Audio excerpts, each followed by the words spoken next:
Hospital closures are top of mind for federal lawmakers on both sides of the aisle. Work is underway to try to reopen one hospital in Northern California.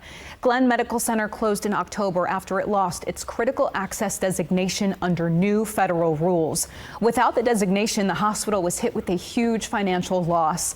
It's one of several rural hospitals in California faced with major financial hurdles. This week, Senator Adam Schiff visited the closed hospital in Glenn County, talking with staff and community leaders. He announced Congress is close to restoring that hospital with its critical access designation. Senator Schiff worked closely with the late Representative Doug LaMalfa to help reopen this hospital. I spoke with Senator Schiff outside of that hospital earlier this week. Here's our conversation. Senator Adam Schiff, thank you so much for making time for us today. Pleasure. I wonder what prompted you to come out to Glenn County this week. I mean, did the Representative Doug LaMalfa's passing have anything to do with it? I will be back actually for his memorial on Saturday, but I wanted to come here to meet with people to give them the news of the update that we were successful, it appears, in including language in an appropriations bill to restore the critical access hospital designation that Glenn Medical had. When it lost that designation, that's what caused it to close, because it ended up costing the hospital gravely in its reimbursements. So Doug and I had been working on getting this language included. We finally succeeded. We're on the eve of succeeding, I should say. So I both wanted to come deliver that good news, but also find out what else will be required to reopen this hospital, and there's a lot more that's necessary. So I want to continue the partnership in Doug's absence and make sure that we get this hospital reopened, make sure that everyone who lives in this county can have access to good care in a timely way, because it's life or death. Aside from that critical access designation, rural hospitals across California, across the country, I acknowledge, are at risk of closure, especially with other funding cuts that are expected.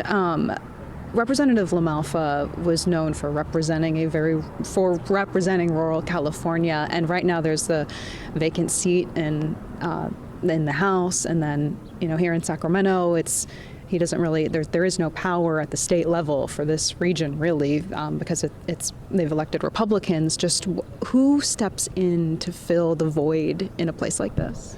Well, I want to do everything I can to represent this area and make sure that the needs of people here are met. When I ran for the Senate, I made it very clear rural areas are going to be just as important to me as urban areas or suburban areas, whether people voted for me or they didn't. People here deserve health care. And Doug and I had very different politics. He was very conservative. I'm more moderate progressive. But we both want to make sure that in this town there's a good hospital open. And there were a lot of other things we had in common, too. And so we chose to focus on the things we had in common, not the things that divided us, and also developed a friendship. He was wonderful to work with, and I will deeply miss him. But that work has to go on, and we're going to continue working with Doug's staff until there is a new House member here. We'll work with whoever that new House member is. Because certain things just have to transcend party, and making sure people can get life-saving care. I can't imagine anything more important than that. Do you expect healthcare funding to be a fight in Washington, D.C., or a continued one, I should say, this upcoming year? It will be. There are major, really massive Medicaid cuts coming next year, and those are going to be another wave of problems for rural hospitals. So at the top, yes, there are going to be fights with the president and between the parties over funding health care.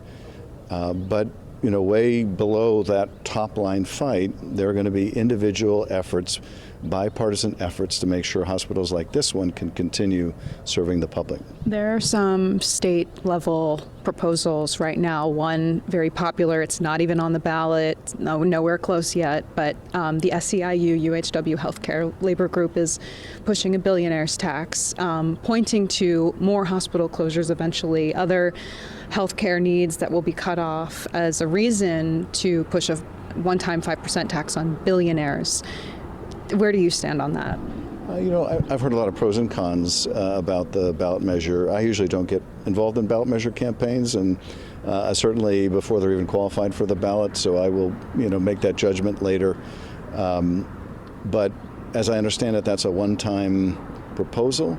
We need something that is going to address the inadequacy of funding of rural health care on a continuous basis. And I want to make sure that's what takes place. And that's a federal problem. We're just not reimbursing hospitals for the cost of providing services.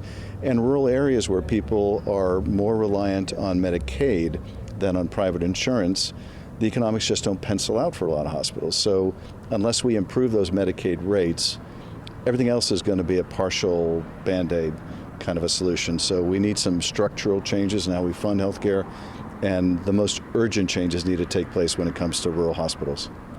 Senator Schiff, I really appreciate your time. Thank you. You bet. Thank you. The bipartisan health funding bill passed the House on Thursday. It now heads to the Senate and will need to be signed by the president.